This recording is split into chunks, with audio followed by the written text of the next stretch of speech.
Welcome back to the Conservative Cat Show. My name's Cat A. I appreciate you being here. This is the place where truth has no speed limit and liberty always rides up front, and we don't need a special session to see through the political nonsense.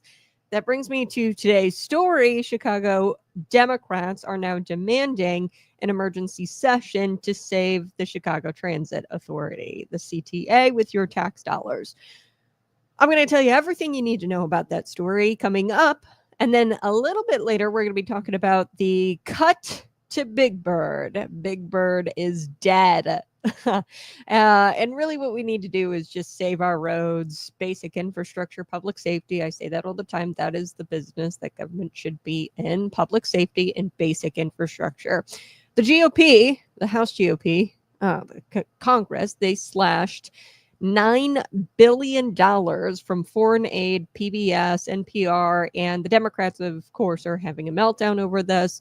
And I'm going to share with you some statements and some comments from a mom of four who's fighting back and who's saying, hey, they're trying to say that this is about Big Bird and about education and cultural impacts, NPR and PBS and the defunding, and the foreign aid is about malaria and making sure people don't get HIV. She's going to share with you the facts. So we're going to get to this mama four. I'm going to share some of her statements, and I'm going to share with you some of the facts about the $9 billion being cut.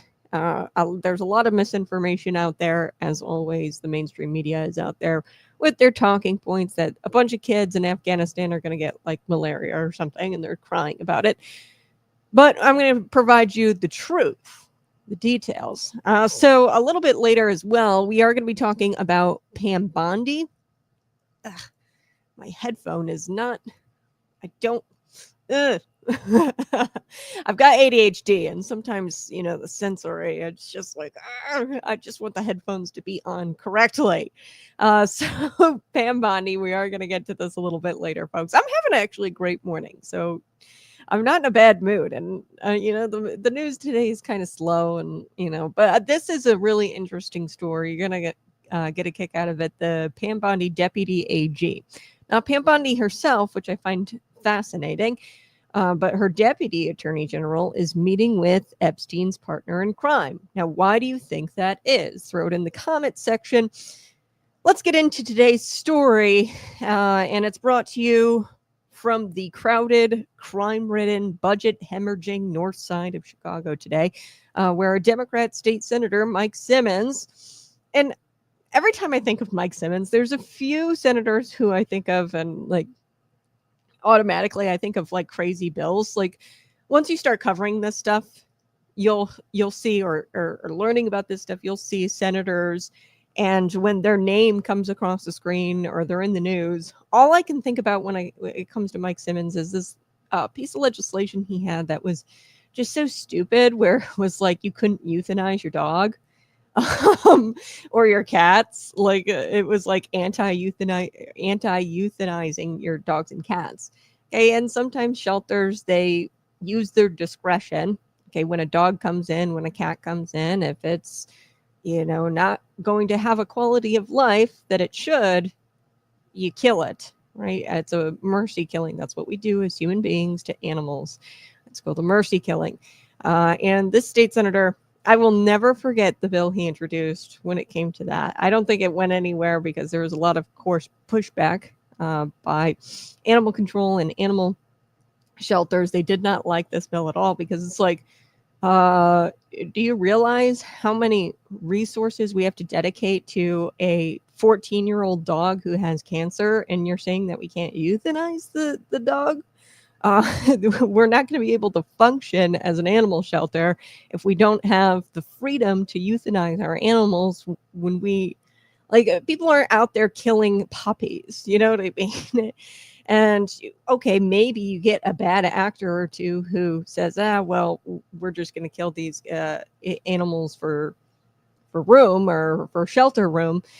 You might get a bad actor or two, but really a law that's going to take away the discretion that these animal shelters use to kill off, 14-year-old dogs who have cancer. I mean, their quality of life is going to be terrible. They're too expensive to keep at the shelter. Nobody's going to want to adopt them. You got to kill them, right? I mean, this is just like basic common sense, and maybe that sounds like not very compassionate coming from me, but I'm a realist, okay? And it's a dog. So I will never forget that about Mike Simmons. This is a Democrat senator from Chicago. That's a tangent, but once you start learning about your senators and the people who are in the General Assembly, things like that stick out to you, and you'll never be able to see your senators the same way ever again. Like, introducing that type of legislation just made me realize, okay, you're not a serious person. So he's back, and he's demanding lawmakers this time he's to return to Springfield. So no anti-euthanasia when it comes to the animals. He wants the lawmakers to return to Springfield, wait for it, a special session to pour taxpayer dollars into this sinking ship that is called the Chicago Transit Authority. Okay, so that is what he wants now. So fast forward to today, because I guess this is more urgent than, anything else going on in the state of Illinois. Our $145 billion pension debt, I guess this is more urgent than that, propping up an inefficient government-run system with falling ridership. People don't ride the train a whole lot anymore. There's zero accountability, especially with things like Uber, Lyft. There's not a whole lot of the train commute thing going on anymore, especially because it's so crime-ridden, right? It smells like piss and weed, and nobody really wants to get on the train, okay? There's zero accountability for this government-run system, the CTA, and there's certainly zero accountability in our schools, but we need to address some more pressing issues like our schools, like the kids not being able to read or write, do math at grade level. I think that's more important than the CTA.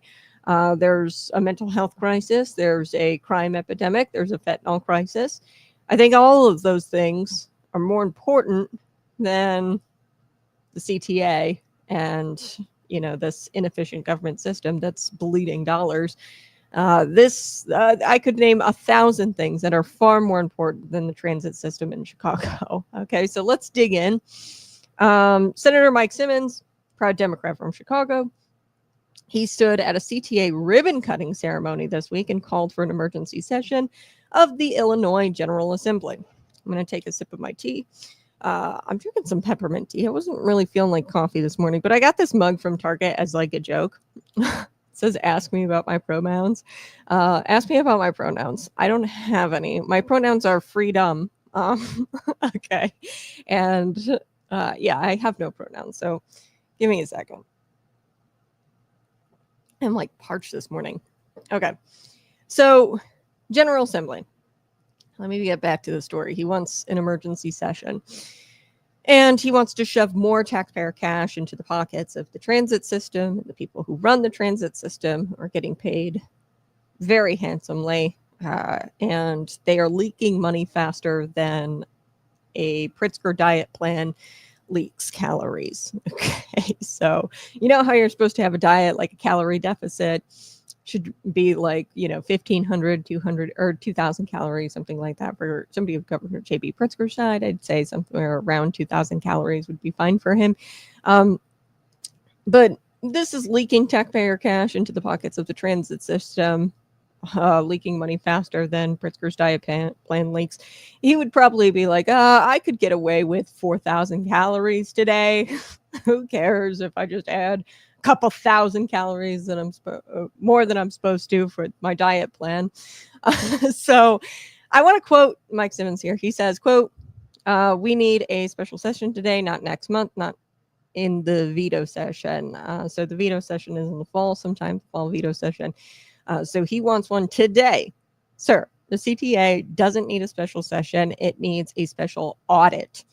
Okay, a special overhaul, a special accountability hearing. We need to figure out why you guys suck at budgeting and why you have a hole. And we'll get to how big their hole here is in just a second. But this is not an emergency. This happens all the time, and I feel like in order for it to be an emergency, this is something that's typically unprecedented. the CTA hasn't been able to run an efficient budget or efficiently for quite some time, and this is just another Chicago cash grab disguised as civic duty. And here's the real kicker. There's already a scheduled session in October, so he's saying that's so important and it's such an emergency. They have to do it today, and they can't wait August, September, October. Okay, they can't wait a few months. Even House Speaker Chris Welch said that the funding doesn't dry up completely until December 31st. So I don't know what the rush is here, except I know, and I see this all of the time, I know what the rush is. The rush is all about panic. If they can panic and if they can cause panic, it's easier to raise taxes. And if they do it from a state of panic, a state of emergency, then they're going to be able to push as much money out or push as much money in, taxpayer money in to this thing as possible. So this is rule number one of Illinois politics: cause panic so it's easier to raise taxes. So let's talk the numbers. I told you they're in the hole. $760 million. They're facing a fiscal cliff, a so-called $760 million fiscal cliff. These geniuses in Springfield want to plug that hole. I kid you not, the $1.50 retail delivery tax. This isn't going away. Now, I have heard whispers that they are just kind of focusing on the real estate transfer tax right now. So they were going to do both, a delivery tax and the real estate transfer tax increases. Now, punish the people by who are trying to buy homes or get out of the state of Illinois, real estate transfer tax. They are wanting to punish those people, or punish the mom who's delivering diapers to her house from Target. That'll fix it. Let's punish those people. So the bill, Senate Bill 3438, that was the one with the delivery tax, and that was so bad that Democrats couldn't even get it passed. And they have the supermajority. So that's dead. But as Republican Senator Don DeWitt put it, he says mass transit is dead in the water until cooler heads on a bipartisan basis can come together and find solutions that will not put excessive tax burdens on the residents of this state. Preach it, Senator. Now, I like what Senator Don DeWitt is saying here, and he's quoted in the Center Square. I like what he says. However, notice how he says will not put excessive tax burdens on residents of this state. And bipartisan basis, cooler heads need to prevail. I don't know if he's setting it up as saying, hey, we do have to plug this hole by taxation. I don't know if that's what he's saying. I'm trying to read between the lines here. Any tax burden on the Illinois residents for the CTA does not make sense. Because why do we continue to give cash to people who will just spend, and not manage that money correctly? You can give money to your teenager, every single day, $10 here, $10 there. And if they never save it, they constantly are going to come back and ask you for more money, but they're never actually using the money in a responsible way. Why would you continue to give your teenager money? Right? Same thing with the CTA. So, what we call excessive tax burdens? Life in Illinois. We already have excessive tax burdens, and property taxes are some of the highest in the nation. That. Throw in income tax, gas taxes, and now they're talking about a $1.50 surcharge every time you hit the place order button on Amazon. Like, we're not funding transit, we're funding madness. We're funding madness in Springfield with our property taxes. Our schools, they're not doing math at grade level. We're paying the highest property taxes in the nation. A majority of your property tax bill goes to these schools. I mean, it's just funding madness at this point. Okay. So here's where it gets really rich. And I want to talk about Dick this morning, Dick Durbin, the man who's been in Washington longer than most CTAs run on time. Okay. So it's very rare where you'll see a CTA run on time, a train run on time, and they actually make it to the destination on time. Dick Durbin's been there for a long time, Washington, D.C., and now he's finally leaving. Juliana Stratton's probably going to get in. That would be a nightmare, but it's most likely. That is who I'm betting is going to get in.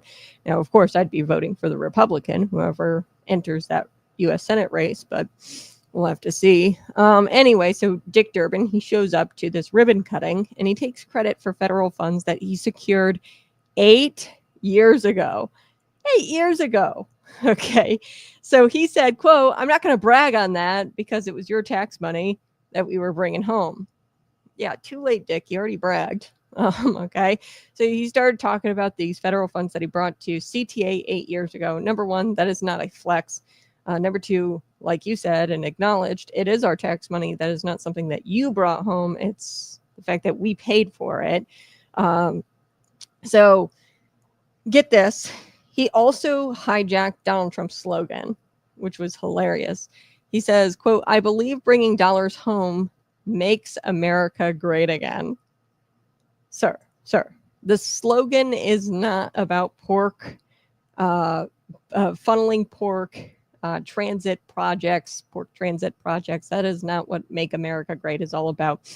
Funneling money into these failing projects, these blue state projects, blue city projects. That is not what Make America Great is about. It's about industry. It's about the private sector, Uber, Lyft, right? These are things in the private sector that work and that people like. Okay, and it works. Make America Great Again is about your border security, self-reliance, not federal bailouts for a Democrat-run dumpster fire. That's what the CTA is. So he has no clue what Make America Great is all about. Because he's saying that federal funding that he secured 8 years ago is making America great. No. You have mistaken what that slogan actually means. So ridership is down. CTA is broke. It's not just broke, it's broken. Crime is up. Trains run late. Platforms, like I said, they stink of piss and urine. And the fare box. So to pay to get on the ride, the operating cost, it doesn't make any sense. Like, you can't charge $1 for the fare. You're never going to be able to cover your operating costs. And it's just it's running on tax dollars. And that's just never a sustainable option. So what they need to do is increase their fares by a lot. Okay. Now, they could be competitive with Uber and Lyft. And they need to raise those operating costs for the people that do ride those. Now, here's the thing. I think that just trains and that type of commuting is dated, especially when you can do things like rideshare. So much like public libraries, I kind of ripped on those yesterday. We're in 2025. Most people, we've got self-driving cars these days. Most people, they typically opt for an Uber or a Lyft, and they don't mind paying a little extra because there is a certain level of convenience. And now if you get it down, like if you raise your fare and you get your operating down like to a science, and people, find it convenient to ride the train, then you can compete with Uber and Lyft. So they want to raise taxes again. The Illinois realtors, this is fascinating, they launched a campaign against the real estate transfer tax. And God bless them, because they are trying to protect the middle-class families from a 600%, this is how much they want to do it, tax hike. Okay, this is a 600% tax hike just to fund the transit system that nobody really uses. Okay, so in one of their mailers, the Illinois realtors warned, quote, "Act now to stop the 200% property transfer tax increase," or the 600%. Sorry, did I say 200? 600%. You heard that right.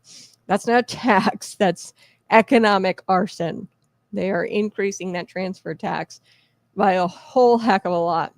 So Mayor Brandon Johnson, of course, was at the ribbon cutting as well.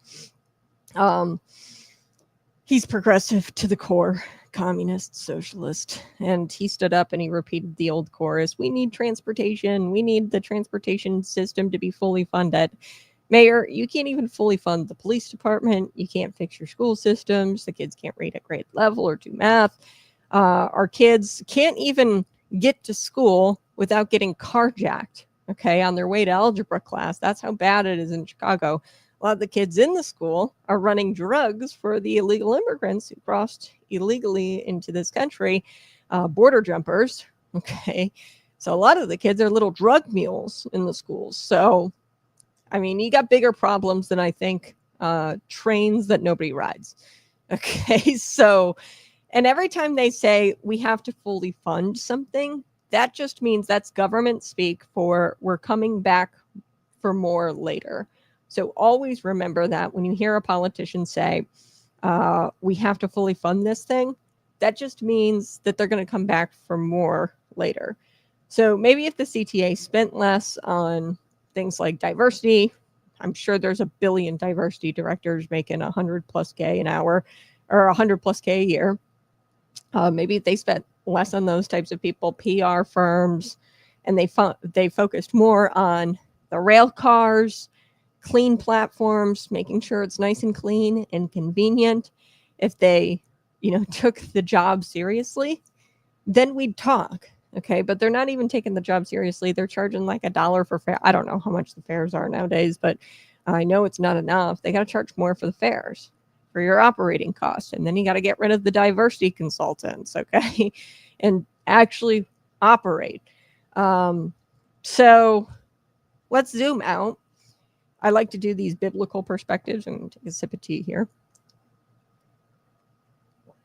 Yeah, that's good. I have some tea here. I'm drinking out of my Ask Me About My Pronouns mug. I bought this ironically at Target, and I think it's hilarious. I smile every time. They sell these things at Target. I probably shouldn't have bought it because why support them, but I thought it was funny. So let's zoom out a little bit. Let's talk about this from a biblical perspective. Christians were called to be stewards, good stewards of resources, families, of the truth, and that stewardship extends to our government. Okay, and what we're seeing here isn't stewardship, it's theft. They're taking money and they're not spending it responsibly. It's legal theft, and it's wrapped up in a ribbon cutting ceremony and special sessions and fluffy words like, we need transportation here in Chicago. We need it to be fully funded. This is not compassion to bankrupt families for a failing system that will never work. It's just not compassionate. And it's not love to perpetuate broken policies that only enrich the powerful. These powerful diversity consultants, these powerful people who pencil push all day, they're not the ones actually running the trains. They're not the ones scrubbing the pee off of the platform, okay? These broken policies only enrich the powerful and they hurt the poor. So real reform would be empowering local control, okay, making sure the people of Chicago are paying for the CTA because that makes sense. It's the Chicago Transit Authority. It's in the freaking name. And we reward results. Okay, so we should demand accountability and we should cut the spending and cut the dead weight, cut the PR people, cut the diversity consultants, all of those people. That is what real transit reform would look like. And Dick Durbin, if he really wants to make America great again, he should start by making Illinois solvent again. And if Senator Simmons wants a special session, maybe he should call one for how to stop carjackings, near the Chicago Transit Authority stops. Okay, carjackings are crazy in Chicago. I feel like that's more, it warrants an emergency session far more. Right? The carjackings, the crime that's going on in Chicago. How about an emergency session? How to reduce Chicago's out of control taxes? How about we run the CTA like it's a business and not a political ATM? And that's how it's running right now. And it will never be run like a business unless government is taken out of it. It really should be privatized. If it's private, if it operates in the private sector, it will do far better. And the way you do that is you just raise the fares, you stop giving tax money altogether, and you just make it a private train system. That's it. So that would be what we would have to do. I think you should just privatize it completely. Now, for national security, it's the same thing with roads, like private roads. I get pushback from that because they're like, well, what about national security? To a degree, yes, it's got to be regulated by the government, and there's got to be some government oversight there because of the national security thing. I get that. But really, largely, it should only be taking a little bit of public dollars to, comply with that national security oversight or to comply with the government regulations. And it shouldn't be taking majority taxpayer dollars to operate. It should be mainly the fares that pay for its operations. So this would require courage, to come out and say, hey, CTA should probably be run more like a private business. That would take courage. And unfortunately, in Springfield, we don't have a whole lot of that going on. And I appreciate you guys being here, Conservative Cat. Be sure to subscribe, hit the like button, hit the notification bell, support the channel. A lot of people ask me how to support the channel. Real simple. Just go to patriotpumpenergy.com, buy your bottle of pre-workout today. It's really good stuff, folks, and there's no artificial colorings or anything like that. It's not your typical energy drink. This is a much healthier supplement for you to take in the mornings if you need a little caffeine boost. Much healthier than like a Monster or Red Bull, in my opinion. I know it's much healthier than a Monster or a Red Bull. No sugar, nothing like that. So go check it out, patriotpumpenergy.com. Or you can always send super chats. I will be taking your chats here in just a couple of minutes. But we don't need $1.50 delivery tax to bring you the truth, okay? We just ask for a little bit of your time and a whole lot of discernment, and for you guys to keep up. Every morning, 6 a.m. to 8 a.m. It's a daily show, Monday through Friday. All I ask is that you keep up and use a lot of discernment, even with things I say. Don't take it as gospel, okay? There's only one book that you should take as the truth, and that is the Bible, the Basic Instructions Before Leaving Earth. But on this show, we reference that book quite a lot. All right. When we come back, I want to talk a little bit about the $9 billion fight. There was a $9 billion fight going on where they cut this, and the left is, of course, screaming, the Afghan kids, the poor kids, the big bird, okay, Sesame Street. How could they take this all away from us? So we've got the Democrats crying and the Republicans saying, finally, somebody had the cojones to do this. We're going to be right back. I got to take a quick break. You're listening to Conservative Cat.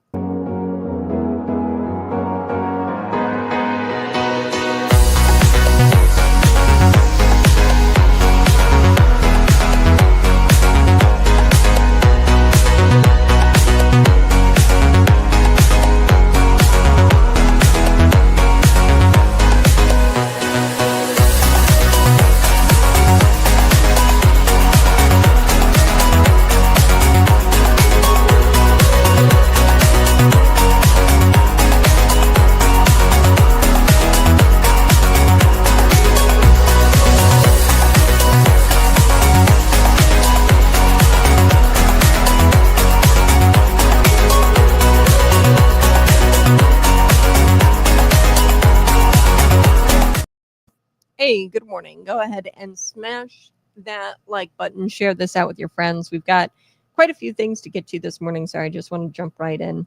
Let me take another sip of tea. I've been so parched lately. It's wild. Drink your water, drink your coffee, grab your mug, and sit down with me because we have got to talk about a few things. This is the Conservative Cat Show, where the claws come out for liberty and we pounce on corruption. From Capitol Hill to your local school board, we love pouncing on corruption. And I'm your host, the feline your mayor hates and probably has warned you about, Conservative Cat. Your mayor probably hates me, but that's all right. I don't mind too much. Today we are diving into the $9 billion fight over what matters, feeding Afghan children or fixing potholes in Chicago. Okay, so no offense to the Afghan kids, okay, but if your roads have fewer craters than the Dan Ryan Expressway, you're already winning, okay? No, I mean, come on, folks. The Republicans have been saying finally, like, this is something that we needed. This is a rescission package, and the Democrats are crying shame on you. How dare you? The Afghan kids, they really need our help. So what happened? Let me fill you in. Come close. Congress, they passed this package. It's a rescission package. And this is just a fancy DC word for we're taking back some of your money. We're taking back some of it. So we're going to cut $9 billion from the bloated federal budget. That's basically what this is. We're going to give you back some of your money because we're not going to take that $9 billion for these various programs. So in comes Jonathan Jackson. He is a Democrat out of Chicago, and he is having a full-blown social media meltdown over this. He's an Illinois representative, Illinois congressman. I think he's the legacy child of Jesse Jackson. I don't know much about Jonathan Jackson other than he's a congressman in the Chicago area, District 1. But he called the package, quote, absolutely shameful. His heart's bleeding, of course, for the Pakistani women, for the Haitian families, and for the Afghanistan children. But strangely enough, no mention of the broken sidewalks, the collapsing bridges, and the food insecurity right there in Chicago's South Side, right? Right there in Illinois. He's got problems here. And I'm not mocking compassion. We should definitely have compassion for children abroad, for women abroad, for the Pakistani women, for the Haitians. I'm not saying we should lack compassion for these folks. However, I am asking, what about America first? What happened to America first? So enter in this political lioness. Okay, her name is Christian Maxwell. She's a Republican candidate for the Illinois 1st Congressional District. She's a mother of 4. She loves PBS Kids, but she doesn't like the publicly funded indoctrination. Okay, that goes on PBS Kids. Have you watched PBS Kids? Probably not, because it is an old, like, legacy media, TV, radio. It's just dying. Okay, it's just dying. Okay, so we can't justify almost $1 billion towards NPR. Okay, just NPR alone. PBS, it's even more. We can't justify nearly $1 billion to NPR in federal funding if nobody's really listening to it, right? Just like, take out the politics of it, and that NPR is left-wing political ideology and they're left-wingers. Okay, take that completely out of it. This is just a dated form of media, and people are not watching TV like they used to. They'll watch streaming, YouTube Kids. That's a big thing. So this is just Maxwell's take. So Christian Maxwell, this is her take. Slush funds. That's what this. A lot of this is. A lot of what this foreign aid and public broadcasting cash has become. It's unmitigated. It's unmonitored. It's unchecked spending. Okay, slush funds. We have it in the budget line item to go to these PBS or to go to the NPR or to go to the Afghan children, but it just kind of sits there, and we have no true way to understand where exactly it's going. Is it going to the Afghan kids? Is it going to PBS? Or is it just slush funds? So you want to spend $1 billion overseas to bureaucrats in suits. Do you want that? Or do you want to fix the broken bridge in your town? Do you want to fix the crumbling infrastructure in your town? Maxwell puts this very plainly. If Jonathan Jackson thinks spending billions abroad is a top priority, then yeah, I guess he does find it shameful. Okay. That is his priority. Clearly, he's made it his priority to, he doesn't represent you. He represents the Haitian children or the Pakistani women or the Afghanistan children and the people at PBS and NPR. He doesn't represent the average American. Okay. He's made that pretty clear because he thinks that this is shameful when it benefits you, the average person.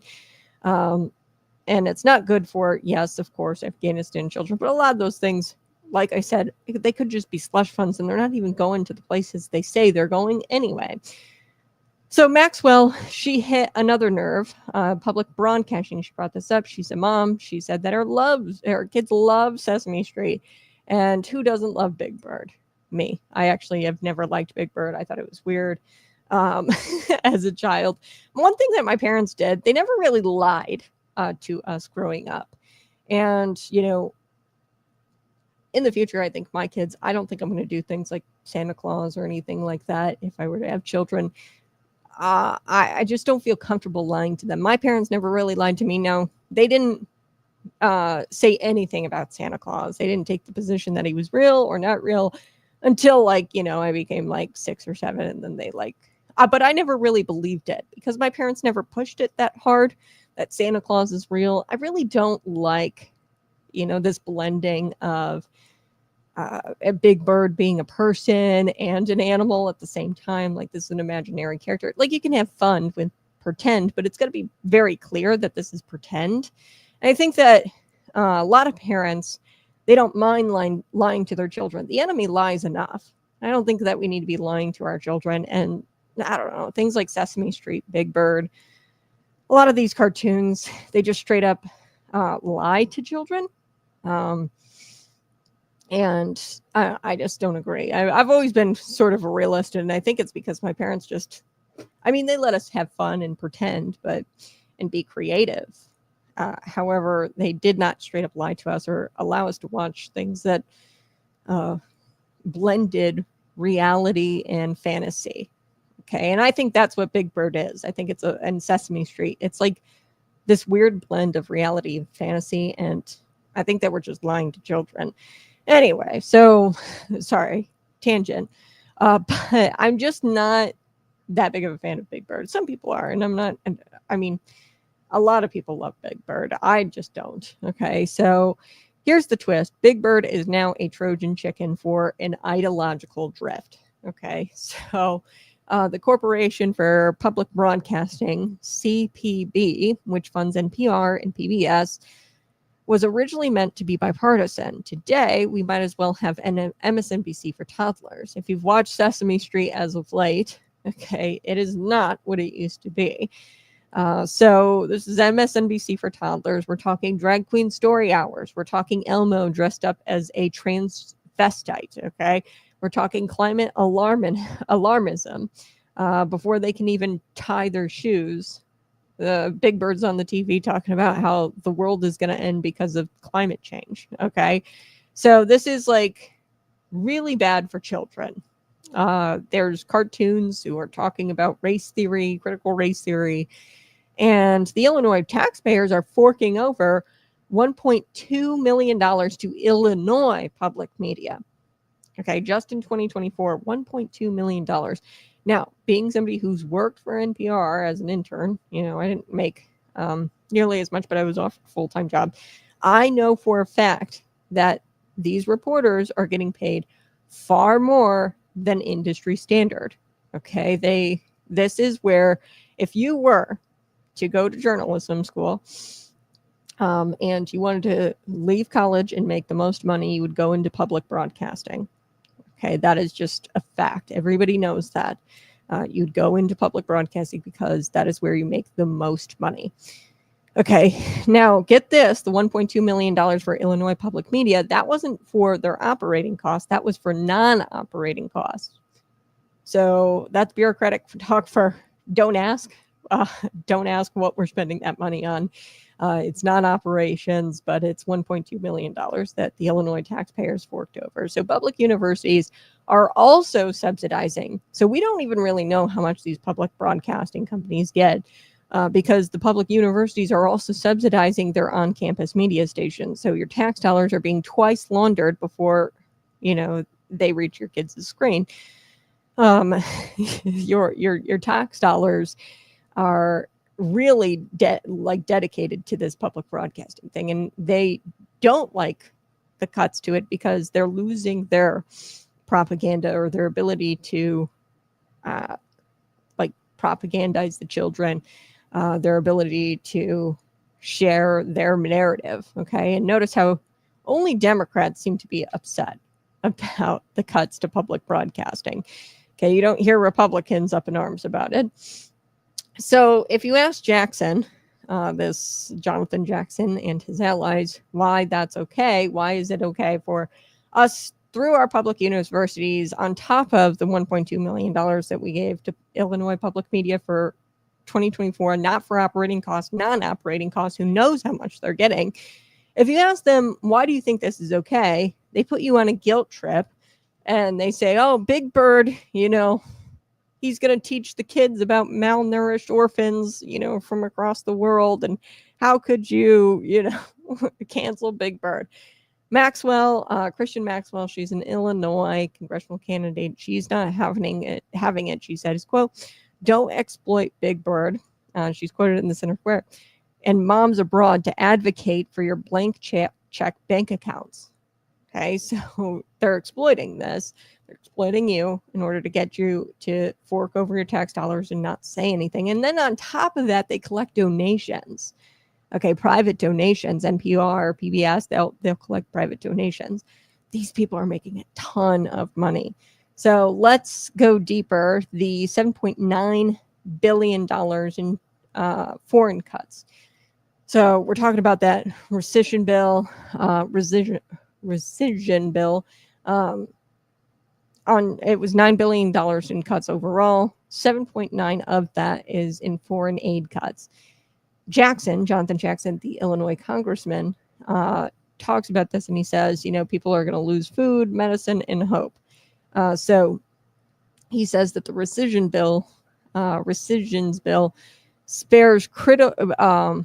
He didn't mention this, and he should have said this, that it does spare programs like HIV, AIDS, tuberculosis, malaria, nutrition, maternal and child health. A lot of those programs in these foreign countries, like your malaria program to make sure that the kids in Africa aren't contracting malaria, that we're providing some medicine and some food there.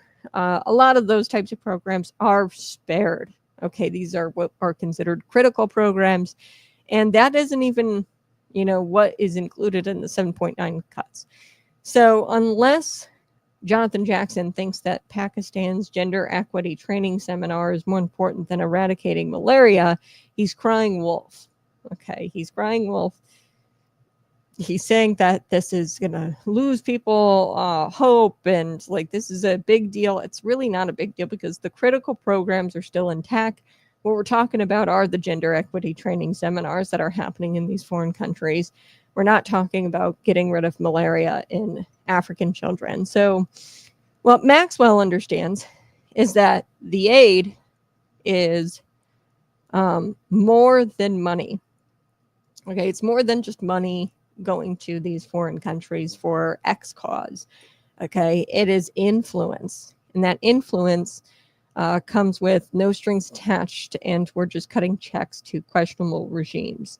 Okay, so we're trying to buy influence in these countries, and there is no strings attached to this funding, and that's just straight up wrong. It's not a way to create allies. It's not a way to work foreign policy by just cutting blank checks to these very questionable regimes. We should choose our allies carefully and not try to buy influence and buy our allies off in these foreign countries. Okay. So what could the $7.9 billion do in America? Here's what it could do. Rebuild the roads. We could fund mental health services. We could build housing for homeless veterans. There's so much we could do with $7.9 billion here in America. Now, here is what your DC elites want to do with the $7.9 billion. They want to fund these nonprofit organizations and NGOs that are in Kabul rather than, changing out our lead pipes in Leroy, Illinois. Okay. They would much rather do that, fund these NGOs and these executives a lot of the time with figure salaries. And they're not really even helping the kids with the malaria, right? They're really doing a gender equity type program. And then they're getting paid hundreds of thousands of dollars to administer the gender equity program in Kabul. And that is not something we should be focused on. We should be focused on basic infrastructure, public safety, things like that here in America.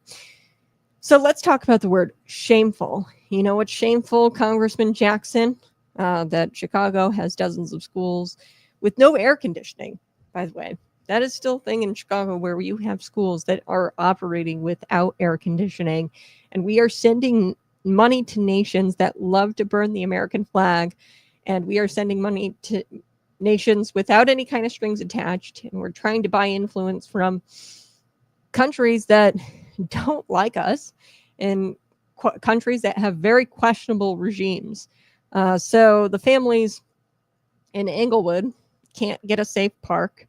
Meanwhile, you have Haitian bureaucrats enjoying U.S.-funded banquets. Okay, that's what's going on with your tax dollars. Our seniors can't afford groceries, and NPR executives, they're getting, and I've worked with some of these people, they're getting six-figure salaries with government money. Okay, that's not fair. Our seniors should be the ones who get the NPR does nothing. Okay, nothing. So Jackson, he calls out the cuts to PBS as a moral failure. He says the public broadcasting cuts are a moral failure. How? Really? Like, the public broadcasters are not holier than thou. They really need like a bit of humility. I'm not going to lie. Some of these people I worked with in NPR, they are not very humble people. They think that they are better than you. And they just turn the microphone into a liberal soapbox. Okay, so the real moral failure is making the taxpayer fund very selfish or not very humble people who use microphones as a liberal soapbox. Okay, and making taxpayers fund it. I don't give a hoot if you get onto a microphone and spew your liberal crap all day long. I have no problem with that. Making the taxpayers fund it, that is not okay. Taxpayers do not fund this program. Okay, and I would never want them to fund this program. Okay, so that it's a sense of entitlement that these public broadcasters have. They think that they're entitled to that money, and then they turn around and use that money in a very partisan way. And let's not forget, PBS sued to block President Donald Trump's appointees. NPR banned the word in the words illegal immigrants or illegal alien. You can't use that term. They banned that term. In both networks, they constantly push climate panic, gender theory, anti-Christian narratives, like it's their job. Because why? Because it is their job. That is why they push anti-Christian narratives, because they are of the belief that it is their job to push these anti-Christian narratives, and we're paying for it. So the district deserves better. Christian Maxwell, she said something very simple. Our roadways are just simply in terrible shape. She's right. Even if you drive through District 1 in Illinois, Congressional District 1, you already know that it feels more like an obstacle course. It's very da-dun, da-dun, da-dun, da-dun. It feels more like an obstacle course than it does a commute, and the potholes could easily swallow up a Prius. So we've got Christian Maxwell, who's running, but then we've got current Congressman Jackson, who isn't fighting for pothole repair. He's worried about the Pakistani entrepreneurs getting U.S. business training. How many Pakistani entrepreneurs are getting U.S. business training? And he's not representing you, the American. This is what decades of the Democratic machine politics get you. International priorities, crumbling neighborhoods, and zero accountability. And Maxwell, she's taking a stand, not just as a candidate, but clearly as a mom. She's taking a stand, and she says watching our tax dollars fund failure is sickening. Yeah, I'm sick of it. I'm sick of watching tax dollars fund failure. And she sees these as slush funds, ideological propaganda, foreign freeloading, and she's saying enough. You know, it's not good for us to buy our influence or buy our friendships with these foreign countries. And that is not how you create strong relationships. You create a strong relationship like what President Donald Trump did, where we did a mineral deal with Ukraine. Okay, that is a strong relationship. We both benefit economically from that. There are strings attached to that deal for Ukraine, but also the United States. That is what a real allyship looks like, a real ally relationship looks like, not just throwing money at these questionable regimes and hoping that they don't bomb us. Okay, that's not how we should run foreign policy. And honestly, she's just refreshing. I like this woman. I hope that she gets in. Christian Maxwell, District 1. I don't stay too focused on Chicago politics or look at what's going on up north because it's just nasty. Illinois Republican politics and Republican primaries are the most annoying thing. So final thoughts here on this story about the $9 billion in rescission cuts in this bill. $9 billion in cuts. Where do we stand? We love our global neighbors, okay? Christians, we're called to love thy neighbor. Okay, we believe in compassion, but we also believe in priorities. America is not the world's wallet.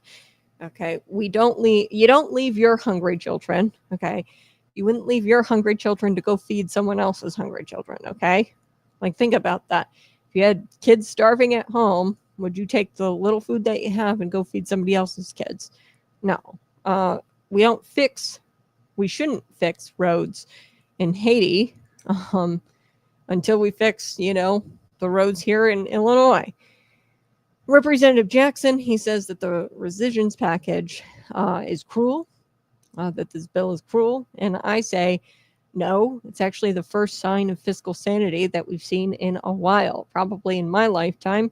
And Christian Maxwell, I salute you for standing tall, for speaking the truth and saying that we as Americans have to stop wasting our money and we have to start fixing our country first. So I'm going to take a quick break, but we're going to come back and we're going to talk about Todd Blanche. Now, he is the Deputy Attorney General.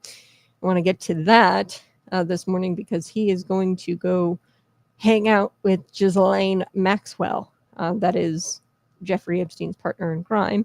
He has a meeting with her in the coming days. So let me get to some of these. I recently watched your videos with Ray Estrada and Dr. Bill Howner from a month ago. Wondered if you would continue to have more one-on-one videos. Yes, I have a guest coming on Friday. I haven't been doing a whole lot of guests lately, and I got to get better about that. Yes, I will be doing more one-on-one videos. Friday we'll be having a guest, but I will be doing some more one-on-one interviews. Appreciate you listening to those. If you guys haven't found those, go find them on the archives. They're there on the YouTube channel. Watching Christ, Coffee, and Cat. Best morning ever. Thank you. Good morning. I appreciate you guys being here. We are going to get to their meeting with Epstein's Maxwell before she's found hung in her prison. Yeah, they should probably get to her before then. So we're going to be talking about that because the news comes after, of course, Attorney General Pam Bondi has struggled with the damage control over her promises. She's made an array of promises about the Jeffrey Epstein case. And, the damage control, she's not doing very well at that. But we're going to be talking about that here coming up next. Smash that like button and subscribe to the channel.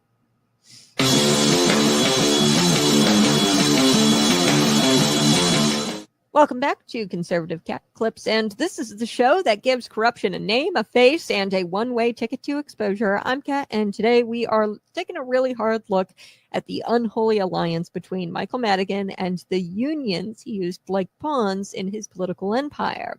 So let's be clear, unions in theory, sure, fair wages, nice, safe workplaces, all good. But under Madigan, unions weren't about workers.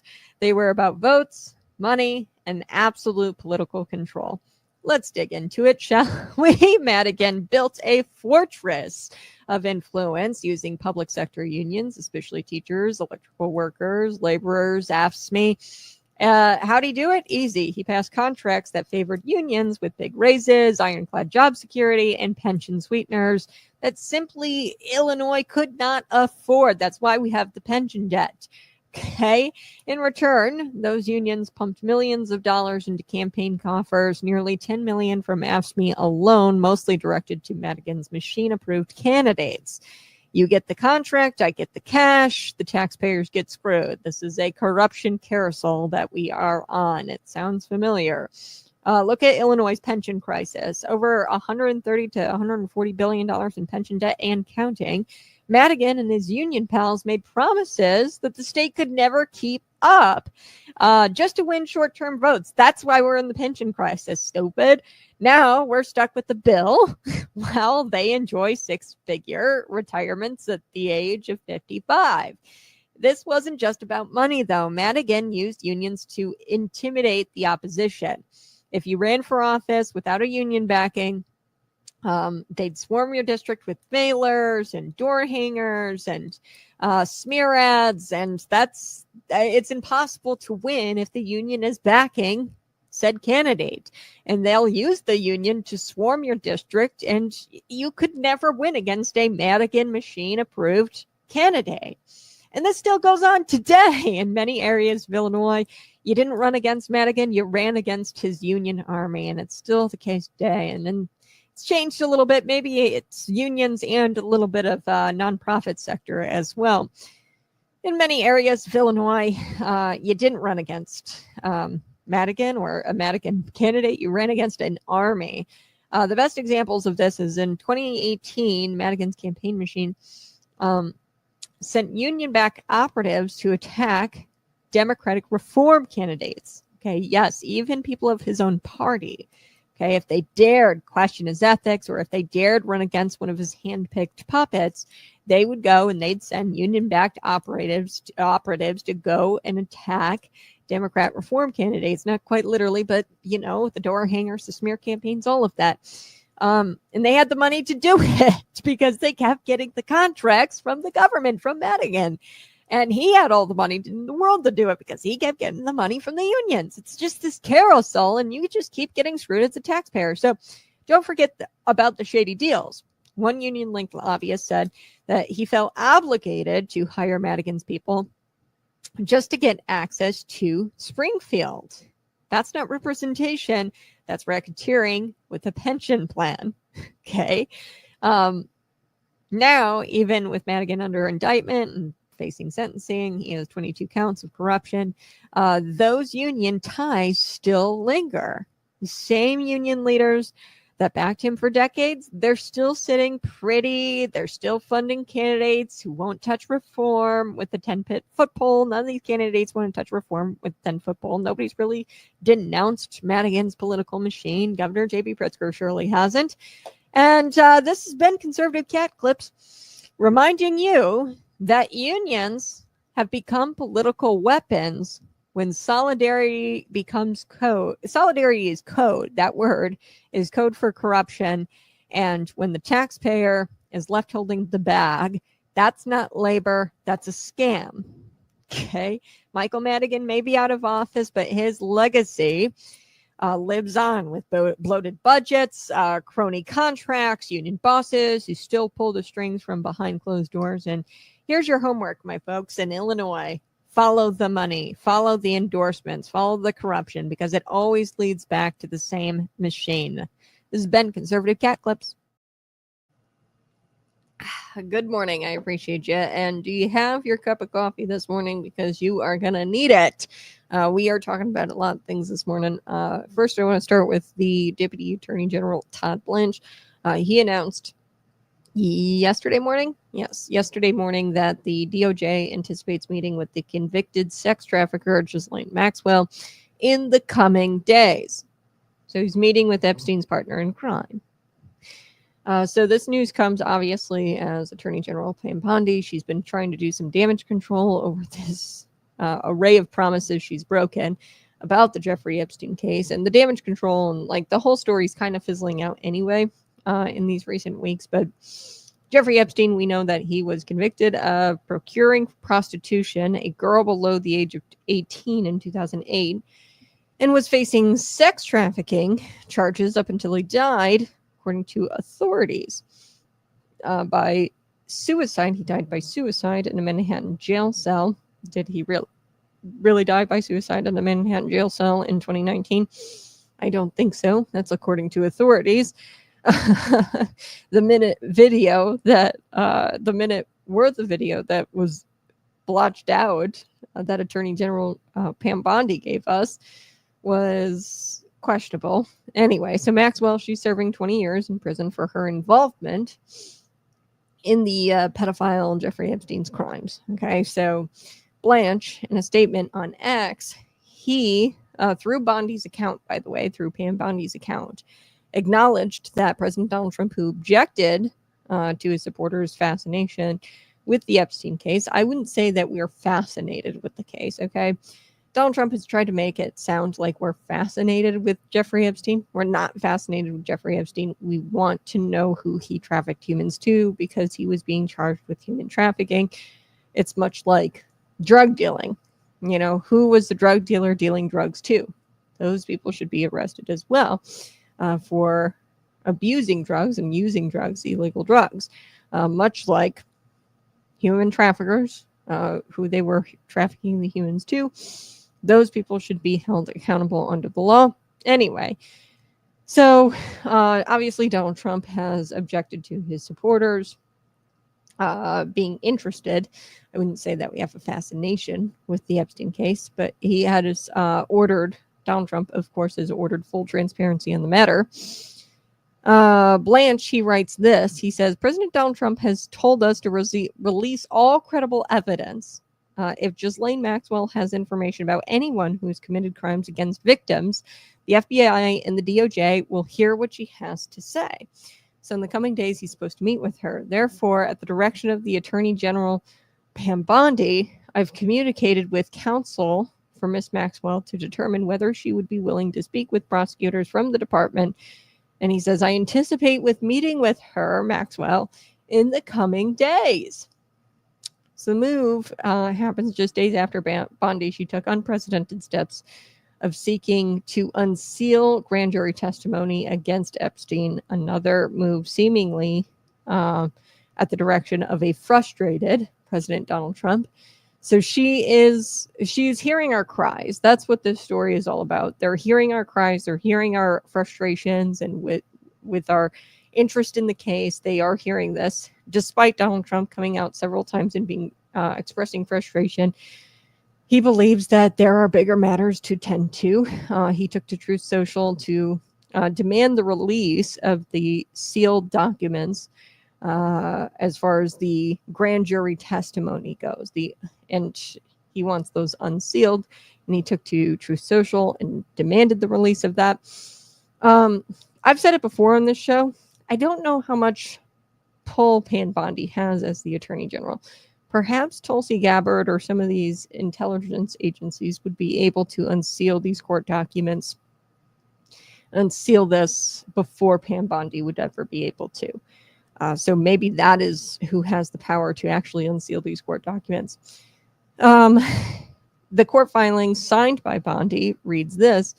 It reads like this. It says, given this longstanding and legitimate interest, the government now moves to unseal the grand jury transcripts associated with Epstein. Public officials, lawmakers, pundits, and ordinary citizens remain deeply interested and concerned about the Epstein matter. So they want to unseal these grand jury transcripts. Now, I don't just want the transcripts. Okay, those have to be unsealed, but there's far more documentation that needs to be unsealed. And I think that the CIA or the National Director of Intelligence, that'd be Tulsi Gabbard, would have to unseal some more of these documents. Okay, I'm thinking that that's where the power lies. Indeed, other jurists have released grand jury transcripts after concluding that Epstein's case qualifies as a matter of public concern. So there have been transcripts released because this is a matter of public concern. They're just wanting to release more, if that makes sense, or unseal more. Now, everybody's calling for this. Donald Trump is calling for it on Truth Social. Pam Bondi is calling for it because there is a special interest, because ordinary citizens, conservative influencers, public officials, not a ton of Democrats, I would say some Democrats are calling for the release of Jeffrey Epstein's files or court documents, or the unsealing of those court documents. But I would say a lot of it is coming from the right. So there is a longstanding and legitimate interest, and this is a matter of public concern. This has really quickly morphed into silly MAGA client lists don't exist. Okay. Silly MAGA, these client lists, the Jeffrey Epstein client list does not exist. I think that it's interesting that now they're saying that this is a longstanding legitimate interest and that this is a matter of public concern. Pam Bondi, now the deputy attorney general, is making moves to try to, address the public concern by talking with Ghislaine Maxwell. What really makes me mad is that, that was not the sentiment prior to these recent days. Okay. The sentiment was, you silly MAGA people, how could you even insinuate that there's a client list out there? It doesn't exist. Okay. So I don't know why the change of tune all of a sudden. Maybe because we've demanded the Epstein files be released, or because there's been such a push for this by conservative pundits or conservative influencers. Maybe that's why they've changed their tune on this. But the DOJ earlier this month seemed to have closed the door into the investigation, anything doing with Epstein and his pedophile ring. Okay. They announced that there was no incriminating client list. They announced that there's no credible evidence that he blackmailed prominent figures or prominent individuals. Long are the days, which is a long way from the days of the department's silly binder display. Okay, we remember that. So it went from the binder display with right-wing ex-influencers getting these binders, the Jeffrey Epstein binders, and there's a legitimate public concern, and they wanted to give all the files up, and they were trying to be transparent when it came to Jeffrey Epstein. Then all of a sudden, you silly MAGA people, how could you say that there's a client list? And now they're saying, oh, there's a longstanding legitimate interest and there's a public concern. Now we're going to go meet with Ghislaine Maxwell and we're going to call for the grand jury transcripts to be released. Okay, now there's way more than the transcripts, I'd imagine. So we need all of it released, and I don't think that is in the power of Pam Bondi. Now, chatter on social media has involved discussions about whether the Justice Department should give Ghislaine Maxwell immunity in order for her to reveal the names of some of these high-profile clients. Who did Jeffrey Epstein traffic the humans to? He was charged with sex trafficking. Who did he sex traffic those humans, those girls to? And we know that there's other people involved because there's been settlements. JP Morgan Chase executive, I ran you through that. There was a lawsuit with the U.S. Virgin Islands, okay, the government. There's a lawsuit against JP Morgan Chase. And in that lawsuit, there was evidence that there was a JP Morgan top executive that was communicating back and forth with Jeffrey Epstein, saying things like, I'll take Beauty and the Beast, or I'll take Snow White. What the hell does that mean? We need to get down to the bottom of who's Snow White? What does that mean? Was this JP Morgan exec having humans trafficked to him, or having these girls trafficked or sold to him? We need to know these questions, or these answers to these questions. So now there's whispers that they might give Ghislaine Maxwell, immunity. And to be frank with you, I've thought about this. Yes, I think that she should be given immunity if that means we get the names. What's one compared to possibly hundreds of people? Now, she has served some time, I would say. How long has it been? 2019? So about 5 years. She's obviously served some time, maybe a little less than that. So, I'd love to see her sit inside a jail. So I hope that they don't offer her immunity right away and kind of work out a deal.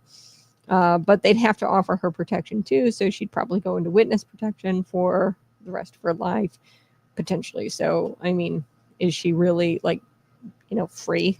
Probably not. So, in exchange for the names, I think that they could give her immunity.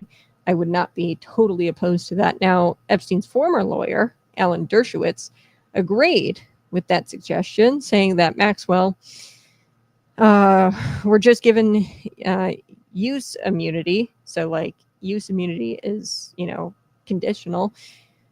She would be compelled to testify. Okay, so she wouldn't just have to give up the names. She would also have to testify in open court about those names. So I'm told that she actually would be willing to testify. So this is according to Dershowitz. There'd be no reason for her to withhold any information. So I don't see any negative in giving her the kind of use immunity that would compel her to testify. This is what Dershowitz said to Fox News. So she ought to be summoned in front of a congressional committee to get those names. I mean, so is Blanche, this deputy director of Pam Bondi, is he trying to get a deal that works? Is such a deal in the works where she gets immunity in exchange for her testimony? I don't know. Until now, no administration on behalf of the department had inquired about her willingness to meet with the government. That changes now. So this is what is changing. So I can't believe that up to this point, the department, the DOJ, the FBI, they haven't been willing to meet with Miss Ghislaine Maxwell and talk about names or offer some sort of meeting.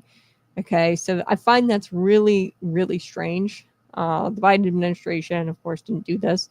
I find it very odd that this hasn't happened yet, but now it's happening under Attorney General Pam Bondi. So there's issues with Pam Bondi, Cash Patel, Dave Bongino. I would say that there's plenty of issues with these three-letter agencies, the DOJ, the FBI, the CIA. I think Tulsi Gabbard needs to step in and demand for these to be unsealed, much like the Russia collusion hoax documents. I would think that Tulsi Gabbard or the Central Intelligence Agency would be the ones to step in and unseal all of the court documents. Now, those are sealed by the intelligence agencies. Okay, so the judges haven't even seen this. Okay, the judges haven't even seen these sealed court documents. They would have to be, I believe, unsealed by the intelligence agencies, not by the FBI. So I don't know. We'll have to see what happens. I do want to shift gears. We are going to be talking about Tom Homan. Because as I reported yesterday, Hunter Biden made some really wild comments during an interview with a YouTuber named Andrew Callahan. He went and he started attacking Democrats, including George Clooney and others. And, he started attacking them because of what he thinks they did to his father. It's really fascinating if you go watch that interview entirely. Hunter Biden is not well, and I can't believe somebody said, yeah, it's okay for him to do a public interview. He thinks that the Democrats, and like George Clooney and others, tossed him to the side after 50 years of public service. He went on this profanity-laden tirade where he was cursing about illegal immigrants. He was saying, F you. How do you think your hotel room gets cleaned? How do you think your food gets on the effing table? Who do you think washes your dishes? So I'll play one more of those clips, but the Homan clip is really fascinating. I'm going to take a quick break, though. You're watching Conservative Cat. Smash that like button and subscribe to the channel today. Sometimes God stops you cold, not with a whisper, with a punch to the soul. Saul wasn't looking for Jesus. He was hunting Christians. He had power, position, and a mission. Then God knocked him to the dirt, a light from heaven, a voice that knew his name. Saul, Saul, why are you persecuting me? That moment wasn't soft. It wasn't sweet. It was a spiritual ambush. God still works like that. He steps into your mess, interrupts your pride, confronts the man you've become when you're wandered too far. Maybe you're building your own kingdom. Maybe your fists are up, fighting battles God never called you to. Or maybe you're just running hard in the wrong direction. But then comes the voice, clear, heavy, holy. Why are you persecuting me? Jesus doesn't want your behavior fixed. He wants your heart surrendered. Saul didn't get a lecture. He got a mission. Get up, go to the city. You'll be told what to do. That's the way of real manhood in the kingdom. Surrender first, then orders.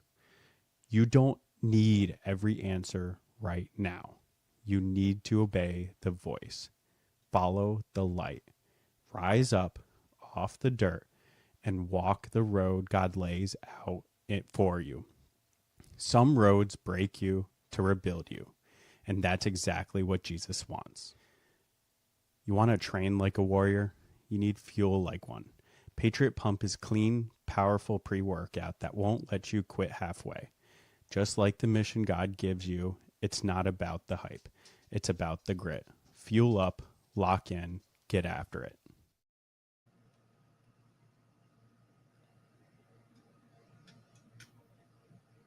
Hey, good morning. I appreciate you being here.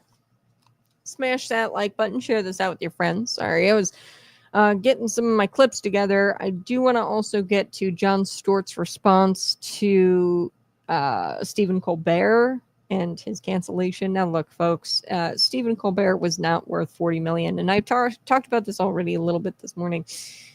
Old white women watch TV.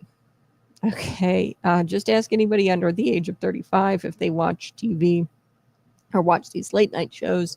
They're going to tell you no. Okay, anybody under the age of 35 is going to say, no, I stream, I watch YouTube, I watch Rumble. You guys can find me on Rumble as well. Be sure to follow the program. He was not worth $40 million a year anymore. That is why they canceled their show. Now, a lot of the left-wingers, they have been saying that he got canceled because he wouldn't bend the knee to Donald Trump. And the media claims that, and the left claims that without any kind of evidence. Stephen Colbert did not get canceled because he doesn't like President Donald Trump, okay? Colbert fans, they were so outraged, they actually took the streets and they protested. A left-wing protest in New York City? What are the odds? Very, very high. So they were protesting about Stephen Colbert being canned. Now, Jon Stewart, he had like this weird reaction, and I want to get to that eventually here, but I do want to get to Tom Homan and his reaction to Hunter Biden because I think it is absolutely hilarious. Like I said, Hunter Biden, a couple of days ago, interview with the YouTuber Andrew Callahan, and he started cursing. He started saying, who do you think washes your dishes? Who do you think cleans up your hotel room? You know, it's the illegal aliens. You know, it's these immigrants. And he goes, F you, F this, F you. So they showed a clip of Hunter about the illegal aliens to Tom Homan on Fox News with Laura Ingraham. They bleeped out a lot of the F-bombs, so don't worry about that. I'm going to be playing this clip here just a second. They bleeped it all of these F-bombs out, Fox News. Now, Fox News' Laura Ingraham, she addressed really Hunter Biden's tirade with Tom Homan. Take a listen. About illegal immigration. You. How do you think your hotel room gets cleaned? How do you think you got food on your table? Who do you think washes your dishes? Well, I do my own dishes, Tom. But this idea that the fruit's going to rot in the orchards, nobody's ever going to have a lawn mowed again if we actually enforce our immigration laws. Well, I don't really care what the former first drug addict thinks. I just thank God every morning I wake up, we got President Trump in the Oval Office. And because of President Trump, in 7 weeks, we got the most secure border in this nation's history. And now we're arresting public safety threats and national security threats every day across this country. We've already arrested 3 times the number of criminals that Biden did during the same time frame. And President Trump has committed 2 weeks ago to prioritize sanctuary cities because of what you just said. In California, Illinois, and New York, I said it during a press conference the other day, we're going to flood the zone. We're going to send hundreds of additional ICE agents to these cities. If they don't want to help us and get the bad guy in the county jail, then we're going to flood the neighborhoods until we find that guy. We're going to flood work sites until we find that guy, because we're going to make this country safe again. President Trump was elected for that purpose, and we're going to keep that promise from President Trump. And Tom, those who would impede or harm or threaten ICE officers, will you commit tonight to going to jail? Going to jail, Laura. If you impede an ICE officer, you're going to be prosecuted. You throw a stone at an ICE vehicle, they're going to get out of the car, they're going to chase you down, they're going to arrest you, and you're going to be prosecuted. President Trump sent out a truth post and an X the other day. 0 tolerance. You step over the line, you'll be prosecuted. And Pam Bondi's already talked to every U.S. attorney across this country. They're not going to decline a prosecution. So you step over the line, you're going to jail. You're going to jail. That's what Tom Homan says. And Hunter, I've got one word or a few words for you, pal. All those jobs you were referencing, you know, doing your dishes, making your bed. I do all of that myself, and most Americans do because they're not elitist babies like you. The illegal aliens, we don't need them to serve us like servants, okay, or like slaves. Laura Ingram's comments. You know, she was mocking them. She joked. She said the fruit's going to rot off the trees and nobody's lawn is ever going to get mowed again if we enforce immigration laws. That's just not true. Americans are going to step up and do those jobs because those jobs need to be done. They're not even really all that filled. Like, sure, maybe there's illegal immigrants in those types of jobs right now, but they're being paid below average wages, and that's not right. We should be paying Americans correct wages and fair wages to do those types of jobs, and we shouldn't be exploiting immigrant labor. So that's the Democrats' argument here for illegal immigration. They don't want to enforce the law because they want their slaves, essentially. And that's not the way this works, folks. Border czar Tom Homan, he completely eviscerated Hunter's ridiculous point with just one line. He says, quote, "Well, I really don't care what the former first drug addict has to say." Wow, he really didn't hold back there. And I was on the phone with my brother. I've got a twin brother, and we were chatting about Hunter Biden, actually. He was almost being euphoric, like having a euphoric experience, talking about crack cocaine and the differences between the two. And I shared a video with my brother, and he, you know, calls me up. We start talking about it, and he goes, "You know, I really don't think Hunter Biden has done anything. Like, what is he known for? Is he a businessman? Is he, like, we all know what the Trump family's known for, hotels and real estate gurus. They're kingpins in the real estate industry, okay? Donald Trump Jr., Eric Trump, we all know what the Trumps are known for and how they came into their billions. I don't know what Hunter has done other than shady business deals, okay? There is no thing that I could point to that says, yes, Hunter is known for that, other than him being addicted to crack cocaine. So no one is going to be employing Hunter Biden's guidance on how to deal with illegal immigrants, by the way. Nobody really cares what he has to say because he hasn't really done anything with his life. So they're not going to take his advice on illegal immigration, first of all. And, you know, I love how Tom Homan says this. "I just thank God every morning that I wake up and President Donald Trump is in the Oval Office." He credited Trump with having the most secure border in the nation's history, which is just true. He detailed how they've already arrested 3 times the number of criminal and illegal aliens that Joe Biden did. And you see Hunter's kind of attitude. You see this attitude in liberal states and cities. This attitude of the illegal immigrants are here for me to exploit. And because of that, Homan said that, hey, we're going to flood the zone. We're going to flood the zone in these liberal cities and liberal states with hundreds of additional ICE agents because that's wrong. You don't get the illegal aliens to exploit them, to get them to get out the vote or to get them to work in your nonprofit organization or whatever the hell, lobby your lawmakers. You don't get to exploit the criminally illegal aliens. And it's a shame that these cities don't detain the criminally illegal aliens. We talked a lot about this yesterday in jail, specifically in Illinois because of the Safety Act. And they're just kind of like released. And it's a shame that they aren't held in the jail for the ICE agents to pick up. So now the ICE agents have to go out into the community. They have to go out into the streets and get the person. So President Donald Trump was elected for that purpose, for mass deportation. So we are going to keep that promise. That is what Tom Homan said. So Homan has also warned the anti-ICE crazies that, hey, if you throw a stone at an ICE vehicle, if you throw rocks at an ICE vehicle, you are going to be arrested. We are going to get out of the car and we are going to arrest you. There is zero tolerance when you step over that line. You'll be prosecuted if you show violence, if you impede an ICE officer. You're going to jail. And he promised to go to Portland and to Seattle to address the anti-ICE radicals there as well. So you got to love Homan. I absolutely love how he doesn't hold back. He completely eviscerated Hunter Biden by calling him the first drug addict.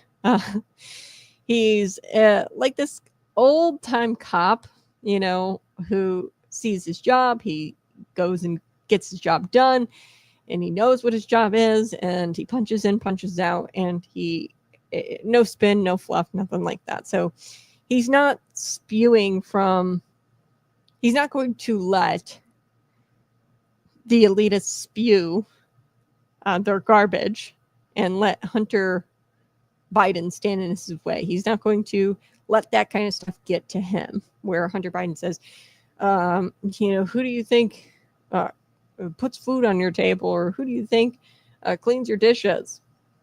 Me, Hunter, because I'm not an elitist jackwagon. So he's not going to let Hunter stand in his way. Now, I want to switch gears. I do want to talk about this new poll that's come out. It's an incredible poll. Democrats have been something to watch, really. It's been fascinating to watch them since President Donald Trump has taken this victory in November. Now, this new poll shows their antics attempting to resist everything President Donald Trump's second term. Let's stop President Donald Trump at every term, blah, blah, blah. From anti-ICE protests, blocking ICE agents from doing their jobs, to the passage of the One Big Beautiful Bill. They tried to block that. That all backfired.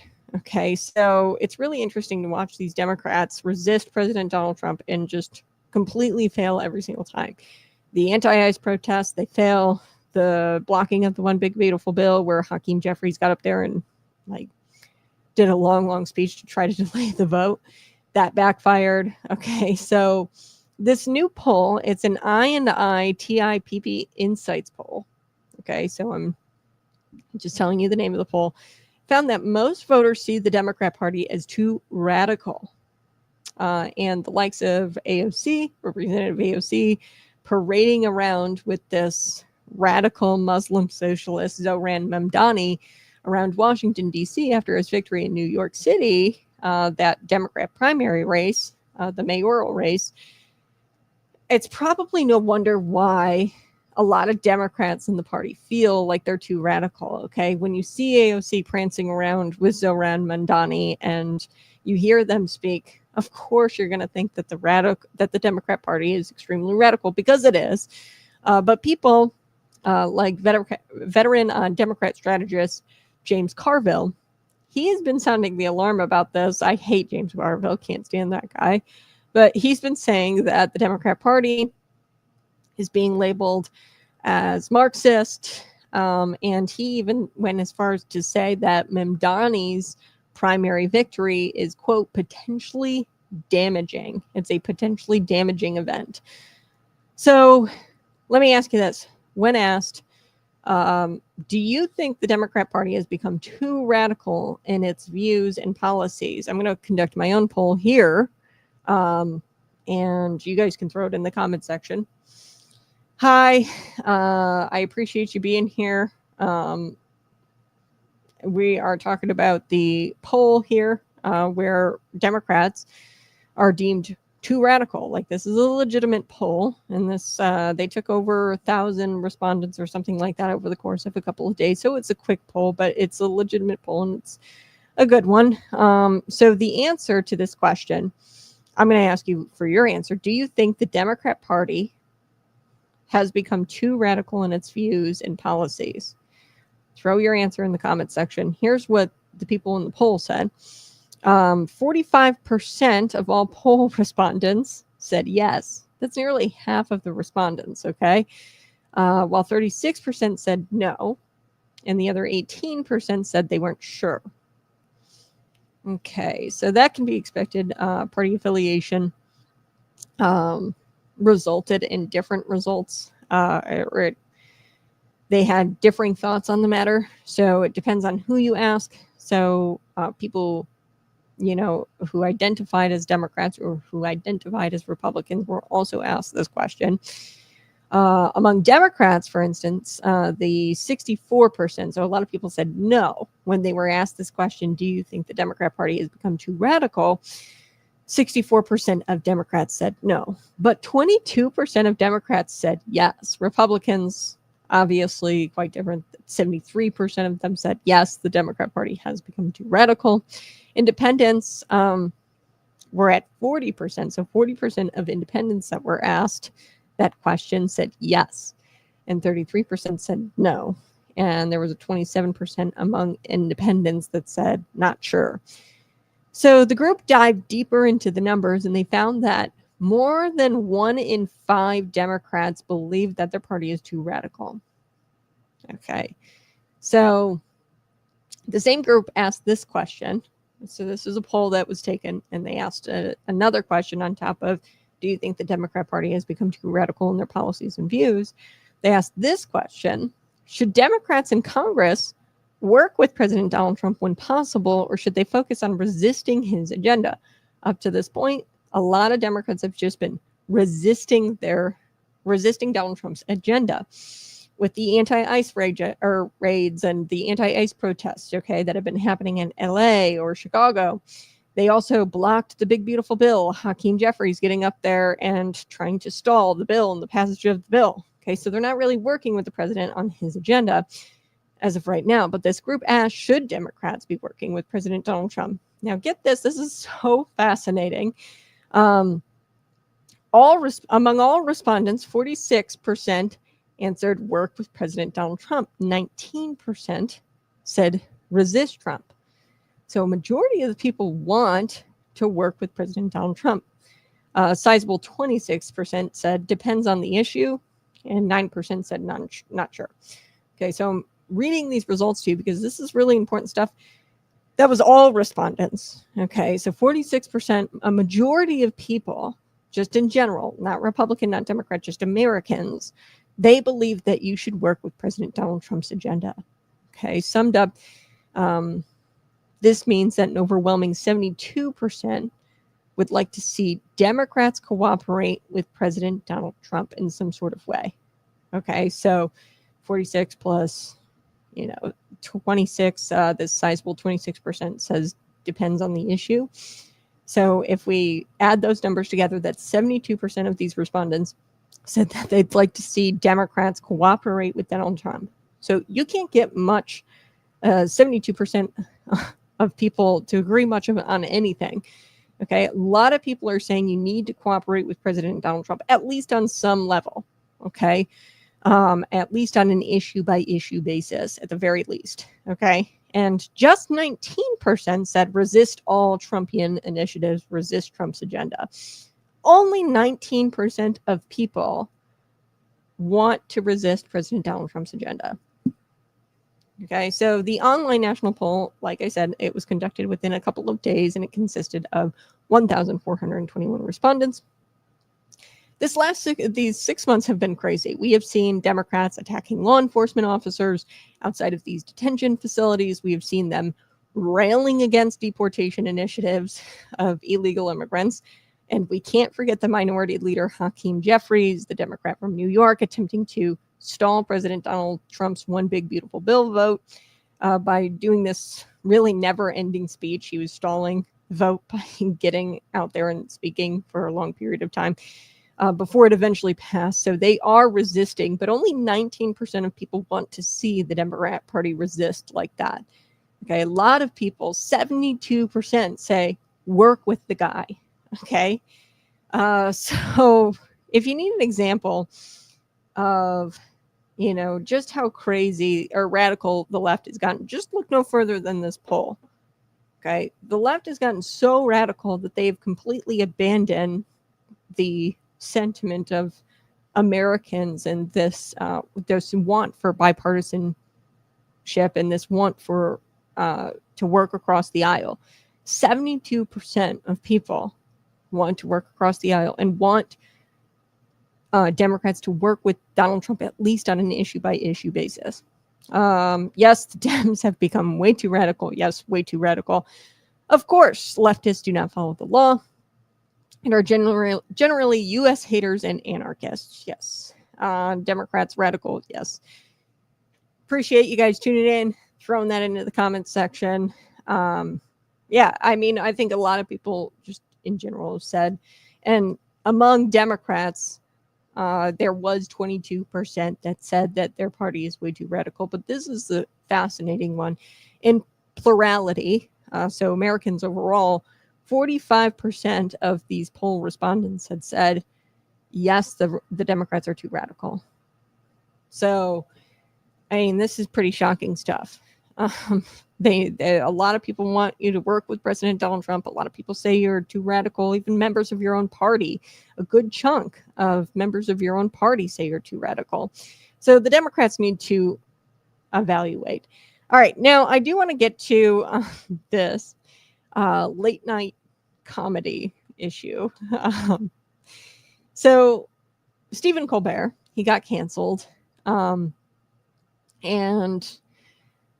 really what was going on here was that it was just a bunch of overpriced writers, okay? And they couldn't afford the Stephen Colbert show. This was a $40 million show, and Paramount discovered that Colbert wasn't worth $40 million, okay, because there weren't that many people tuning into his show, and it's not that popular. Like I said, most people under the age of 35 aren't watching late night comedy shows. They're watching TikToks, streaming, YouTube, their favorite comedian on YouTube. They're not watching the Stephen Colbert show, okay? So the best these overpriced writers could come up with, their response to Stephen Colbert getting canceled was, quote, F yourself to Donald Trump. Okay, that's what they said to Donald Trump. Like, making it seem like Stephen Colbert got canceled because he wasn't a Donald Trump supporter and because he didn't bend the knee to Donald Trump, which is just ridiculous. Now I'm really embarrassed for Jon Stewart here because he also said F Donald Trump because of the cancellation of Stephen Colbert, which is just, there is no evidence that you can use. Like, the media is claiming that Stephen Colbert got canceled because he's anti-Donald Trump. There is no evidence to support that claim at all. The evidence here that we do have is that they were losing. It wasn't worth losing $40 million a year. Paramount, the people who carry his show, that's not worth it. And they decided to cancel his show. Okay, so Colbert fans naturally outraged. When are leftists ever not outraged? So they took to the streets and they started protesting in New York City. A left-wing protest in New York City. What are the odds? Very, very high. Let's take a look at what was going on here. You've got signs here that say, Colbert stays, Trump must go. This is like a left-wing conspiracy that Stephen Colbert got canceled because he doesn't like President Donald Trump. Like I said, there is no evidence to support those types of claims. Take a listen to this. Here we go. Colbert stays, Trump must go. Colbert stays, Trump must go. Colbert stays, Trump must go. Colbert stays, Trump must go. Colbert stays, Trump must go. Colbert stays, Trump must go. Humanity. In the name of humanity. In the name of humanity.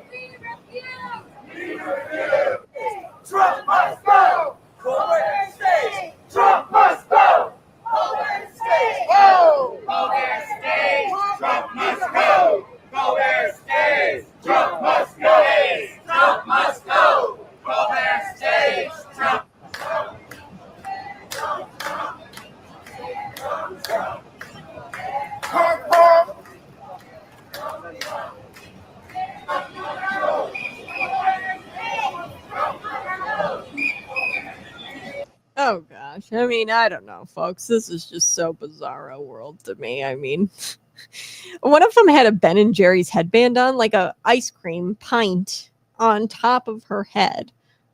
Why? I mean, you're at a Stephen Colbert protest. You're protesting him being taken off the air. Oh, why the Ben and Jerry's headband? I don't know. So inside, so you can see it here. There is a building inside where Stephen Colbert addressed his core awful audience, the audience that wears ice cream pints on top of their heads, by the way. He addressed this audience who has been with him through the years, from when he was doing comedy on the Dana Carvey show to regurgitating really what his show is now. Fast forward to today, his show was just regurgitating DNC talking points. That is literally what Stephen Colbert's show was, if you ever watched it. And I like my eyeballs and my ears, so I barely would watch it. Just like once in a while, I'd look up some YouTube clips of his show. Okay. And I think that a lot of people are in that boat, which is why they were losing $40 million. And it was just too expensive to keep him on the air for what it was. So, you know, how Donald Trump won bigly in 2024 and the Democrats went on these cursing binges because, you know, they pollster said that they needed to sound more like regular folk, right? And the way you sound more like a regular person is by using a bunch of profanity, I guess. So when Donald Trump won in 2024, they did this thing too, where they would use a bunch of profanity.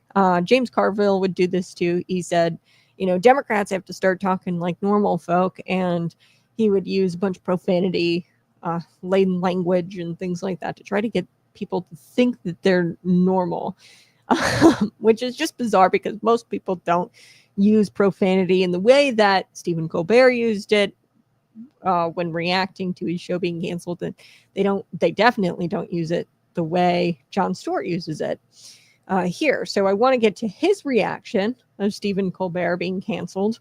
It wasn't enough to just like get on a podcast and start cussing. Okay. He had to do a complete song and dance like number. Okay. A dance number, and he had to perform a song. So for background, Jon Stewart is a comedian, and he's largely retired at this point. Sometimes he makes appearances on podcasts, and he was pretty much out of the game. He should have stayed out of the game, okay, and been the bored entertainer that he was and just, you know, kind of appeared on podcasts.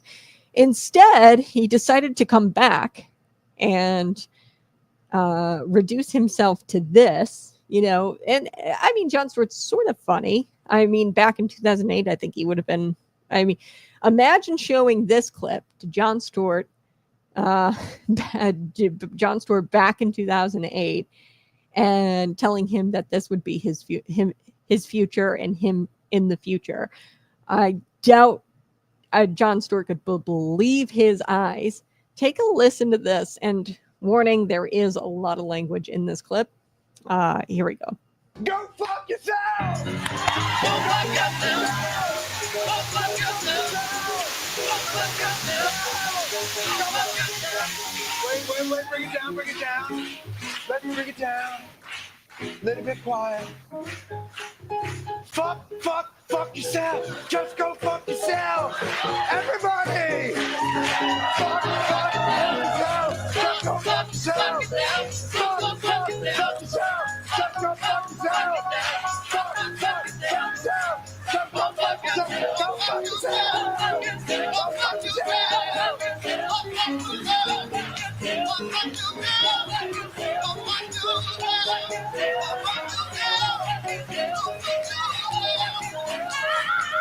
Go fuck yourself! Okay, so I don't know about y'all, but I think Democrats have really lost their minds. And I don't know what is going on this week. Hunter Biden, Jon Stewart, Stephen Colbert, like they're all using this like profanity laden conversations, or in this case, a song and dance number, right?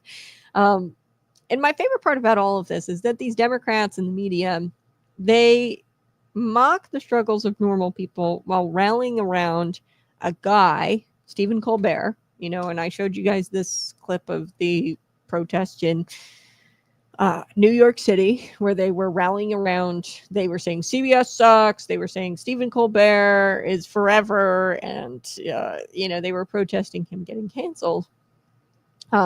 Which, I mean, it's just expensive. Okay, nobody's watching really TV anyway. That's why. Okay, much like we shouldn't be funding public broadcasting, people aren't really watching TV anyway. Cable, like, who do you know has cable still? Like, I don't know anybody who has cable. My own parents, who are in their 60s, don't watch cable. Okay, a whole lot. They stream, right? So I don't know who the hell is watching cable anymore. But anyway, they rallied themselves, the Democrats and the media, they rallied themselves around a guy who makes tens of millions of dollars, and his writers all make tens of millions of dollars. Why are the Democrats, this is the Democrat Party, why are the Democrats rallying around the elitists here? Same with Hunter Biden.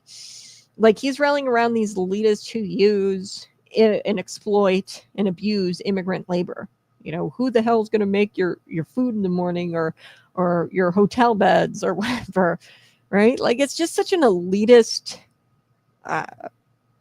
position. And the Democrat Party never used to be that way. They used to be like for the working man, right? So this guy makes tens of millions of dollars. He causes his employer to lose tens of millions of dollars.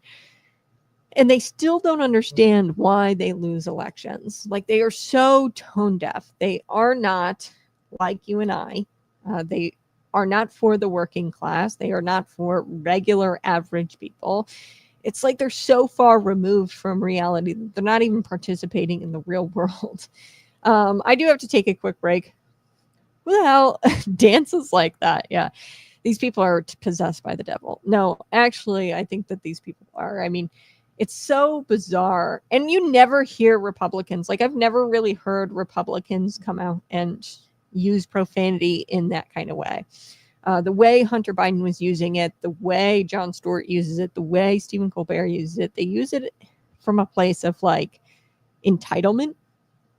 And really, I think that maybe they're listening to like James Carville or like some of these pollsters who say that they need to sound more like regular folk. Regular folk don't talk like that. Regular folk are taught, hey, you better have a clean mouth. You don't kiss your mama with that mouth.